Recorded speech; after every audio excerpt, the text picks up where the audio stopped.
For nearly 2,000 years, the galaxy believed the Sith were gone. The Dark Jedi Rebellion had ended in exile. Their leaders had vanished into the unknown regions, and the Republic moved forward into an age of expansion and prosperity. Trade routes stretched farther into the Outer Rim. New worlds joined the Republic every decade. The Jedi Order grew in number and influence, spreading their temples across the galaxy. To the citizens of the Republic, the dark side threat had been defeated. But far beyond the mapped hyperlanes of the Republic, something very different was happening. The Sith were not gone. They were revolving. On the world of Korriban, the exiled Dark Jedi, led by Ajunta Pall, had forged something entirely new.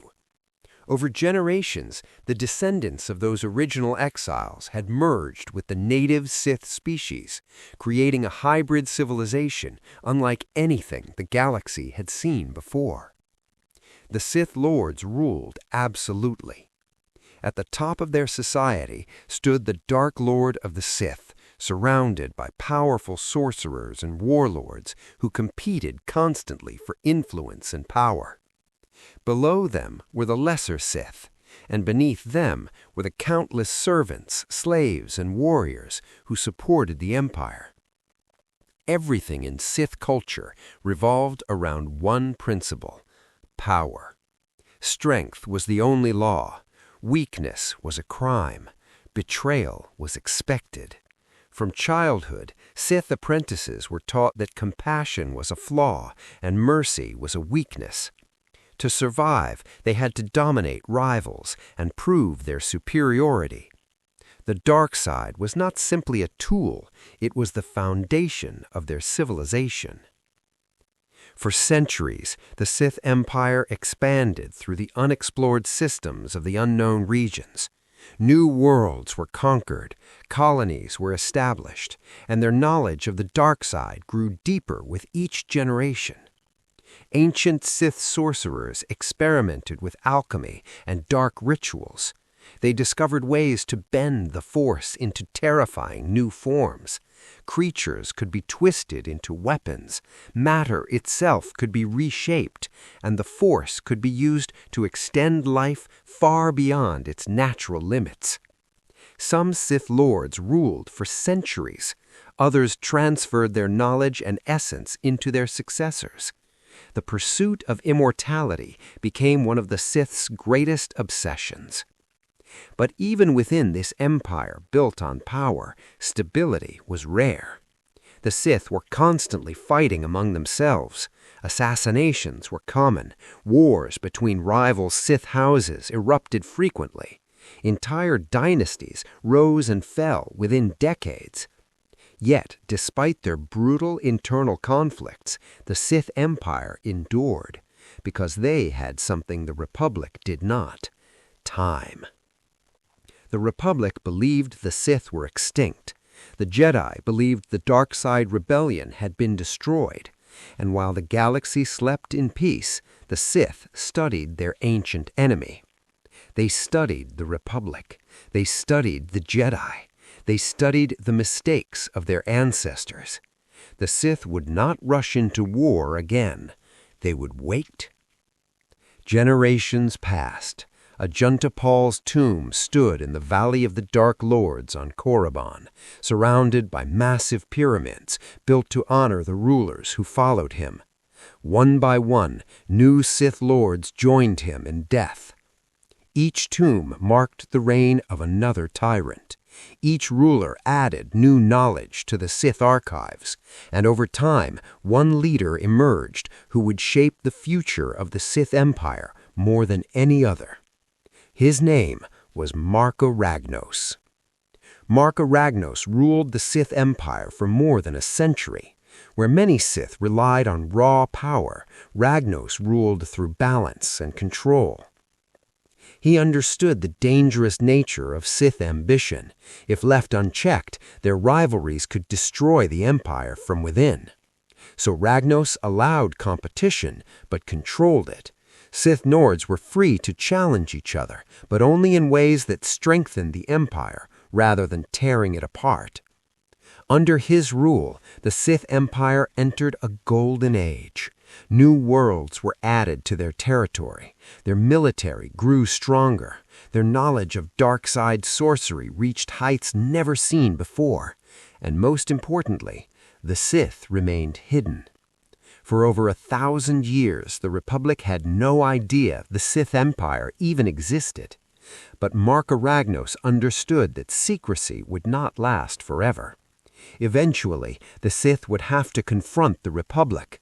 Eventually, the Jedi would discover them, and when that moment came, the Sith needed to be ready. For more than a century, Ragnos maintained control of the Empire. But even the most powerful Sith cannot escape death forever. When Marka Ragnos finally died around 5000 DBY, the fragile stability he had created collapsed instantly.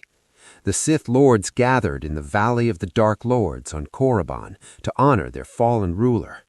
Thousands assembled, warriors, sorcerers, apprentices, all came to witness the funeral of the most powerful Sith Lord in generations. But funerals in Sith culture were never peaceful events. They were opportunities, because in the Sith Empire, power did not pass peacefully from ruler to ruler. It was taken. Two powerful Sith Lords stepped forward to claim the throne. The first was Naga Sado, a brilliant and ambitious sorcerer who believed the Sith should abandon secrecy and begin conquering the galaxy. To Sado, the Republic was weak, the Jedi had grown complacent, and the Sith had waited long enough. The second contender was Ludo Kressh. Where Sado was bold and aggressive, Kressh was cautious. He believed the Sith Empire should remain hidden. The Republic was vast, the Jedi were powerful. Revealing themselves too early could destroy everything the Sith had built. The funeral of Marka Ragnos became the stage for their conflict.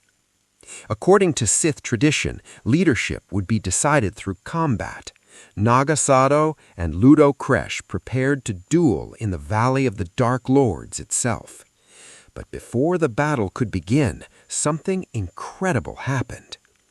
The spirit of Marka Ragnos appeared. Through the dark side, the ancient Sith Lord manifested before the assembled Empire. Even in death, his power commanded respect. Ragnos warned both contenders that the Sith faced a greater threat than internal rivalry. The time of hiding was ending. The Sith would soon face their ancient enemies again, and only the strongest leader would guide them through what was coming. With those words, his spirit vanished. The duel began. Naga Sado and Ludo Kressh clashed with lightsabers and dark side power in front of the entire Sith Empire. Force lightning split the air. Ancient tombs shook from the intensity of their battle. In the end, Naga Sado emerged. He was declared the new Dark Lord of the Sith. But victory did not bring unity. Many Sith Lords remained loyal to Kressh. Others simply waited for an opportunity to overthrow Sadow themselves. The Sith Empire stood on the edge of civil war, and fate would soon push them towards something far worse. Because at that exact moment, two Republic explorers made a mistake that would change the course of galactic history. Gav and Jory Daragon were hyperspace explorers from the Empress Theta system. They were not soldiers, they were not spies, they were simply merchants trying to escape their debts by discovering new trade routes. In desperation, they made a blind hyperspace jump into completely uncharted space. Their ship emerged from hyperspace in the worst possible location, Korriban, right in the middle of Marka Ragnos' funeral ceremony. The sudden arrival of an unknown starship shocked the assembled Sith Lords. No outsiders had ever reached Sith space before. If these intruders returned home, the Republic would learn the Sith existed. Many Sith Lords demanded the intruders be executed immediately, but Naga Sado saw an opportunity. Instead of killing the explorers, he secretly arranged their escape. Then he manipulated the situation to make it appear that the Republic had launched an attack to retrieve them. To the other Sith Lords, this looked like proof that the Republic already knew about the Sith Empire. Fear spread quickly, and fear united the Sith. Even Ludo Kressh was forced to support preparations for war. Using navigation data stolen from the Daragon ship, Naga Sado discovered a direct hyperspace route into Republic territory. It became known as the Daragon Trail. For the first time in 15 centuries, the Sith had a path back to the galaxy. Naga Sado ordered the largest military mobilization in Sith history. Warships gathered across the Empire. Armies of Sith warriors prepared for invasion, and dark side sorcerers began preparing rituals that would empower their fleets. The Sith were finally ready to reveal themselves. In 5000 BBY, the Sith Empire launched its attack. Hundreds of warships emerged from hyperspace across Republic space. The galaxy was completely unprepared. The Republic had never heard of the Sith. The Jedi believed the dark side threat had ended thousands of years earlier. Suddenly, entire star systems were under attack by an enemy no one understood. Sith warships appeared above Coruscant itself. Dark-side creatures were unleashed on Republic worlds, and through powerful illusions created by Sith sorcery, Naga Sadow made his fleet appear far larger than it truly was. Republic defenses struggled to respond.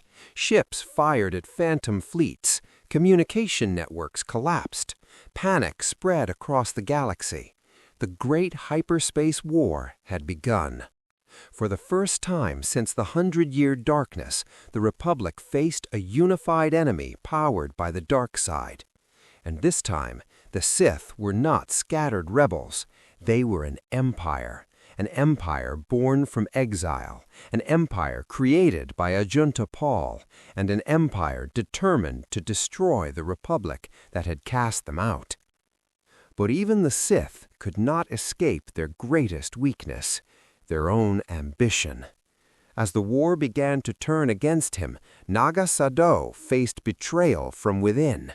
Ludo Kressh, still alive and plotting, moved to overthrow him. The Sith began fighting among themselves even as the Republic counterattacked. And in the end, that betrayal would determine the fate of the entire Sith Empire. Because once again, the greatest threat to the Sith was not the Jedi, it was each other. And what happened next would reshape the galaxy forever. If you enjoyed this journey into the ancient history of the galaxy, consider subscribing to the channel so you don't miss the next chapter. Many more legends from the Old Republic are still waiting to be uncovered. Subscribe and continue exploring the hidden stories of the Force.